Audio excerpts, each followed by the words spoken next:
Eronica Dew, welcome to Paper Napkin Wisdom. I am excited to have you join us today. Thank you for having me. I'm glad to be here. All right, so you shared, first of all, a very colorful napkin, and also an interesting share. So honesty invites honesty. Share openly. Why did you share that with me? I shared that quote because I've had difficulty in my career coming up through the ranks, right? Um, Not only from the military, my time in the military and the Air Force, my time as a government employee, my time as a government contractor, and then in entrepreneurship as a government contractor doing work in the federal space. I do a lot of networking, and when I find that I'm networking, not everyone is willing to share because they see you as competition, right? Um, so I've found when I'm being honest and I share something personal or embarrassing about a hiccup where I've fallen down in my company, made some mistakes, then it actually, the person I'm speaking to takes that as, well, let me share some wisdom with them as well. And it tends to be honest wisdom, something I can use, a value add for my company in the future. That's wonderful. I think in a very short period, you said a lot of different things. So I want to go back to um, at the beginning. You started in the Air Force, right? So, Yeah. so you're a veteran, and the Air Force has this sort of like vibe, this maverick vibe, right? It's a guys' club, a little bit. At least that's the way it looks from the outside looking in, and the all the pop culture kind of supports that a little bit. We were watching Captain Marvel the other day, and they sort of hint at that. Was that your reality? Is that sort of where this sort of coming up, facing challenges started? So I would say yes and no. So not to brag about the Air Force, but we are the best force, for my opinion. Don't be mad, other veterans who read this and see this podcast. But Air Force personnel, uh, they treat their folks with, I can't say kindness, but humane, right? Our living quarters are nice. Our promotion is fairly, it's fair, right? You don't get promoted just because you've been in the Air Force for 1,000 years. When we get promoted in the Air Force, it's hard to really discriminate because it's on a test base, right? You have to test for your next rank. Also in the Air Force, I can't really say it's male driven. It's really performance driven, right? I was one of those airmen that what they termed gun ho, right? I did everything that I was supposed to do. I shined where I needed to shine. I received the recognition that I deserved. And then, of course, if you do something wrong and not follow the orders, then they're quickly, letter of counseling, letter of reprimand, but that's normal in all the services. So I can't say that the Air Force is more male-driven and discriminatory, but I can't speak about the Army, Navy, and the Marines. Got it. Got it. So then transitioning from a military career um, into private life, into building a business. Talk about that challenge, that the challenge of, it's not necessarily test based anymore. It's not as black and white in terms of how things move forward. How did that work? How did that transition work for you? Honestly, my transition from the military to civilian life was the hardest thing I've ever done. One, in the military, it is dress right, dress, right? You follow commands. You need to be able to pay attention to detail, not make a mistake. Because if you do, lives can be lost, equipment can be lost. So you learn very quickly, they'll tap your hands and they'll let you know, pay attention to detail. And they also allow us to work with a lot of autonomy, not a lot of oversight, unless you're just a a messed up airman, right? So that wasn't my case. So our leadership style in the Air Force is very direct. Not a lot of questions asked, just go get the job done. So when I transitioned from the military into the civilian sector, I had that same mentality. When I separated from the Air Force, I was E6. I had served 10 years in the military. I only separated from the military because I couldn't figure out how to stop having kids, and I was on my fifth child. So when I went into the civilian sector, my management style wasn't received very well. You know, I was called a tyrant. I was called aggressive, and you know, my soft skills, you know, were always challenged and talked about, but I was always just mission driven, and so that didn't go over well with some civilian folks. And so over the years, after talking to HR, hey, Eronica, you're doing a great job. You're putting numbers on the board. You're winning deals for us.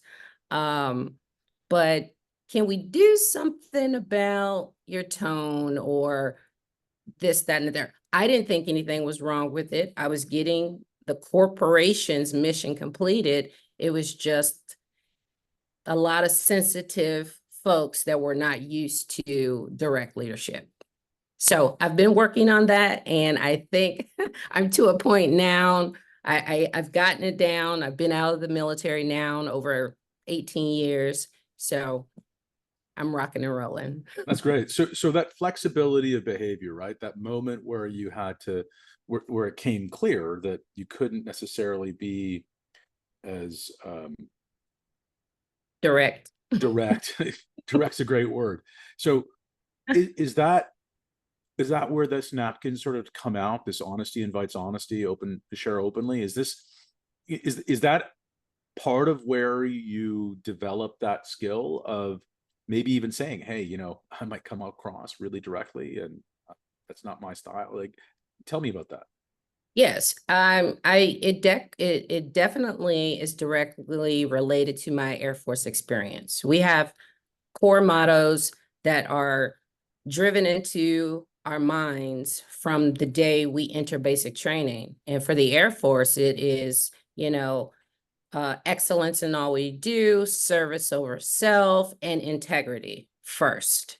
And so when I am dealing with anyone, whether it's in my personal life or in my professional life, it's always transparency and honesty, because we don't have time. In my mind, I don't have time to try to figure or have you figure me out and me figure you out. And so I tend to attract to people who are like myself, that can speak candidly, right? And not take anything personal. We're just trying to get the information out so that we can do something with that information to either improve our lives, heighten our intelligence, or get the mission done, right? Or objective of our clients. So I try to be transparent always and candid with my clients and folks I work with.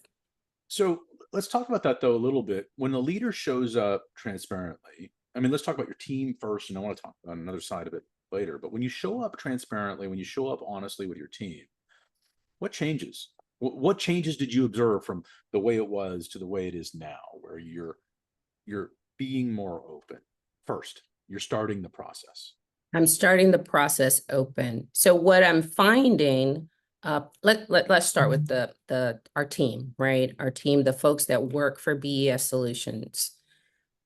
They don't feel like I'm a boss. They don't feel like I'm their manager. They feel like this is an organization where I can talk to the person who can make changes. They can be candid. They can share what's going on in their families that affect them getting to work. And I understand that because I'm a mother of 5. I had to separate the military because, you know, I had so many children and I was married to, we were dual military. He retired from the Air Force, but one of us had to get out during the height of the war. So it had to be me, the woman, right? Mom. And so I understand um, my staff and those that I work with. And I prefer that so that I can help you better. When folks seem to be more human-like, it's easier for me to say, I understand that, and let me give you some flexibility so that you can work this out in whatever situation that they're in. I also like how you said earlier on that it's a more efficient form of leadership too, because you don't have to, you're showing up transparently so that they know where you stand. It's almost like it's that same sort of direct approach, but a gentler version of it, maybe a more palatable or vulnerable version. Is that what you're Yes. observing? That is what I'm observing. And again, it was lessons learned. When I came out of the military, I was closed-lipped. It was just all about the mission. You don't need to know about me. I'm doing the work that you asked me to do. I'm going over and beyond so that I can get the high marks, get the annual raise when it comes around. And I wasn't so much more personable because at home in my personal life, had to go home to the kids, I had to go home to the husband, and my husband was moving us around the country. So I didn't have time to after work to socialize, right? And to get to know folks. But now I'm in a space where I'm able to do that and work on my soft skills. Yeah, that's really neat. So so we've talking about leadership. We're talking about leading within your company, BES. But what about with clients? How does that show up when you're talking to clients? Because you're you're mostly in a government contracting space, and the client tends to not want risk. They don't want to. They want to deal with big players because that mitigates some of that risk. But you're not the biggest player. How did that? How did you handle that? Because you talk about these sort of like norms that you're breaking with some of this. How did that work in that world? So with the clients that I have today, the federal clients, again, I everything is off my lessons learned. When I left the military, I was DOD. I was a federal employee for a short period.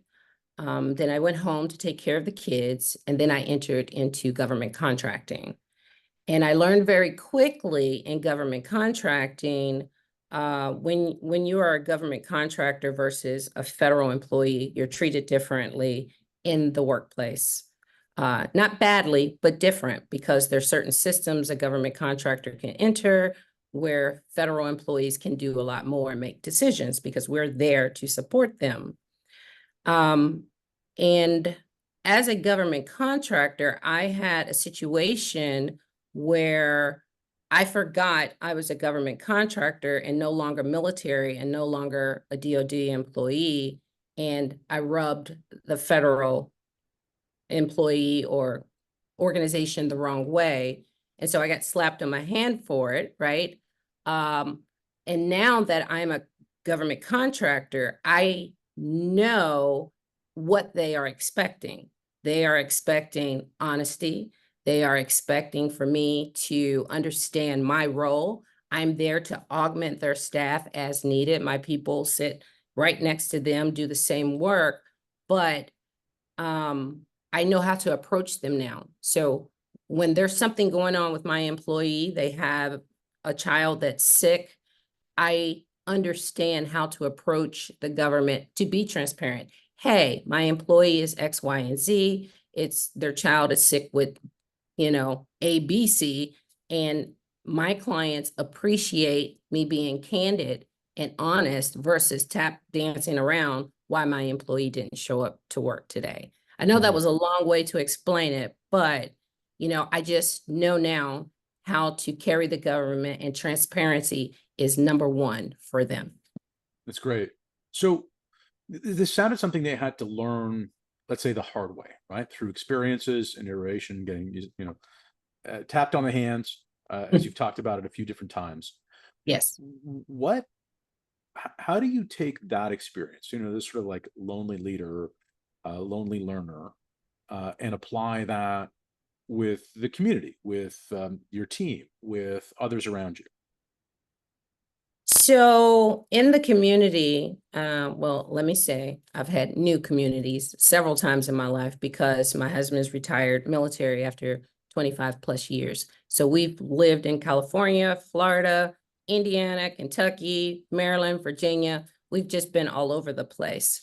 And so in my new community where we decided to retire, which is in Prince George's County, Maryland, literally 15 minutes from DC proper, um, I have had to do a lot of hard work in building the community that I have, right? So that means joining the Prince George's County Chamber of Commerce, the Maryland Chamber of Commerce, volunteering for the police department, giving out school supplies to earn the trust, right? That this new business, BES Solutions, is in this county. And I don't want to be here just making money. I want to be able to give back.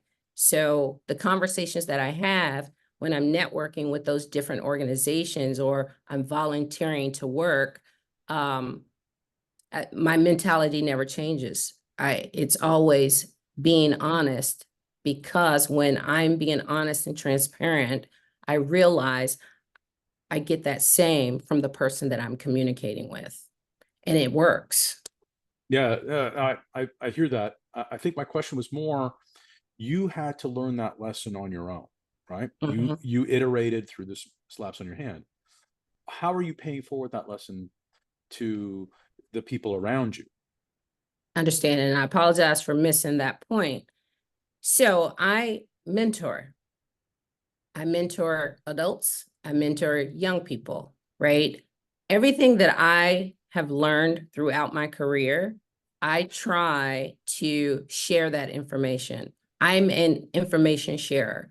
A lot of people goes, they'll say, "Oh, that's generous of you if I offer some information free of charge," because most folks charge for information, right? They go to my master class, right? And you have to pay to learn some type of skill or knowledge. Well, that's not me. For me, I give away information, and a lot of people are like, "Well, this is going to be your competition one day."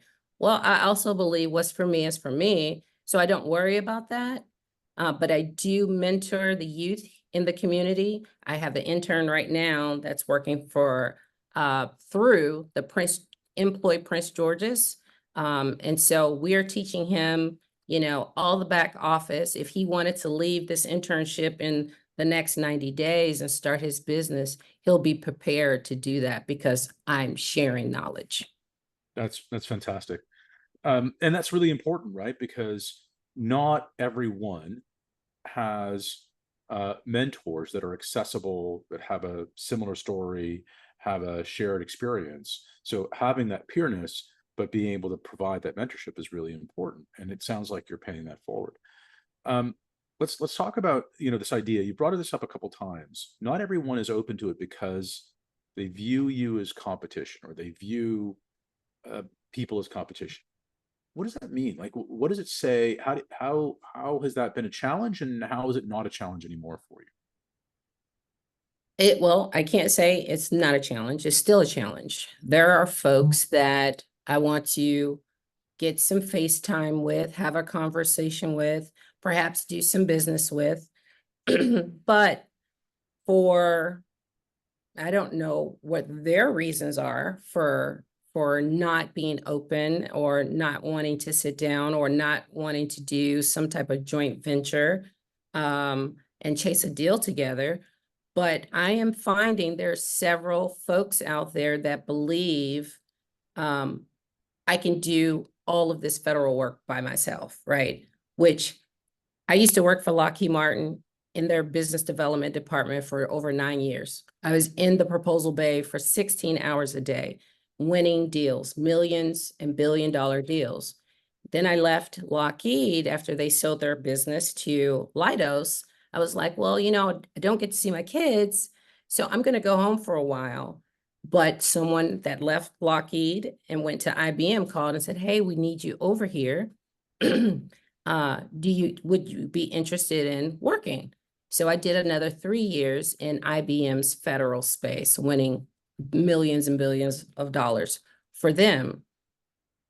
And then when I left and said, hey, I want to venture out on my own, and, I called those same colleagues, some of them, maybe perhaps I was too new, I needed to prove myself, but it wasn't an open arms, even though I was winning millions and billions, it wasn't an open arms like, yeah, let's bring you back in as a subcontractor. So I had to do the hard work for over 3 years, or the last 3 years, and go after contracts myself, prime them, and now I have a presence, right? And they're like, oh, wait a minute, maybe we should have, or maybe we could have worked with her. But I've proven myself, and now I'm shopping around, right? Trying to connect with folks, proving, that I can do this, that I can get the great CPARs. My company is performing well in the federal government. I'm paying my people on time. They're getting, their annual raises, things of that nature. But there's still a segment of contractors who see me, I'm assuming, and I don't want to sound arrogant, but this is my reality, where they are shying away from doing business as if I'm going to take their future business, when there's trillions of dollars to be made in the federal government. So yes, we may compete on the same deal, but we can also win together if you just give us an, opportunity to work together. So I'm still working through that, and I'm still building trust with those who think that, oh, she's going to steal my idea and go put my idea in her proposal, that's not how I work.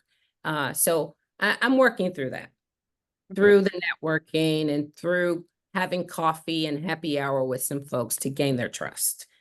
Did that answer your question? Yeah, and it seems like you approach generally everything, and I want to touch on two parts of this, but generally everything with this sort of an abundance mindset, right? Like you're looking at things abundantly. You're not seeing people as competition. You're inviting them into a collaboration, whether that's a team member, possible contract counterparty, or a contract partner, right? There's somebody that you would bring in, and you could be as a subcontractor or as the main contractor. So you're approaching things as an abundance mindset. Is that an intentional thing? Is that something that you practice every day? Is that something that you have to remind yourself of? What does that look It like? is, I don't have to remind myself. That is who I am as a person. That is who we are as a business, BES Solutions. Again, going back to my past life, working for Lockheed Martin, I remember, several companies coming into the proposal bay while we're doing strategy, writing white papers, doing win plan and value propositions. And I would see companies come in all the time. And sometimes Lockheed's teams would have 20 or more companies on it for one deal, right? I mean, of course, it's probably a 20 to $100 million deal, or maybe even more than that, because we've done billion-dollar deals, but our teams are large. So what I'm finding, companies where I am, where they're a single owner, they don't have a lot of staff, they believe, again, they have this mentality that they can do it all by themselves, which I'm sure they can, but they can get further if you're partnering with other companies. If you partner, there's more deals that you can win. When you partner, the bigger and the faster you'll grow.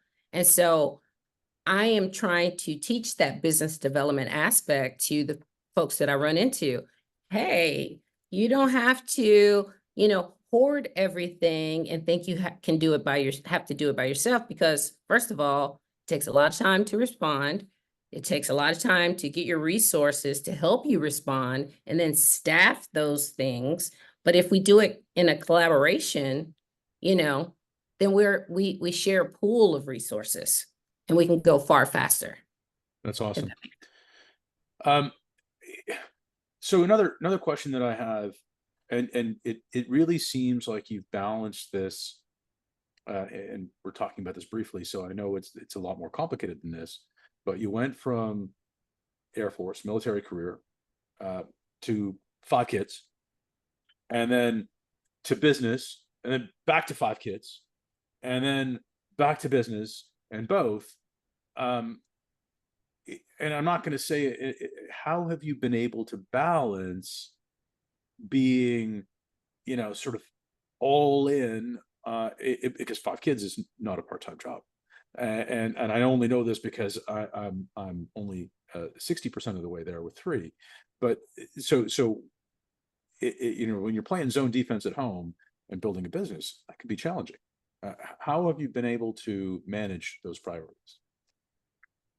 So I will say it has not been easy. A lot of alcohol is involved. Okay, that's a joke, but no, balancing family is very hard when you are a working mother. I'm going to say working mother. No one ever looks at working fathers like, oh, you've worked too many hours. But as a working mother, you get the eyebrow raised by your neighbor who is also a military spouse, and they're like, oh my God, I can't believe you're leaving your kids. But what I can say about my partner, my husband, who I've been married to for now 33 years, although he had his military career, the more rank he made, the more flexible his schedule became. So while I was in the proposal bay working 16-hour days, he was leaving work or jumping in where there was the gap, right? So we played our roles. I hate to say reverse roles, where he became mom, I became dad. That's not the right words, and I can't really put a nomenclature on it right now. However, where I wasn't there for the track meets or the band competitions and things of that nature, my husband was there, right? And so that balance between roles was kind of reversed, and I don't want to use the word allowed either, because then it seems like we're not partners. We're husband and wife, but we are partners, and we raised our children in a partnership. And he understood the ladder I was attempting to climb. And so he ended up retiring when he could have stayed in the military. He retired after 25 years and said, hey, it's our turn to follow you. And that is exactly what he did. He retired in Kentucky, and my job was still here in Herndon, Virginia. And I said, look, I'm tired of flying back and forth. I'm tired of missing everything with the kids.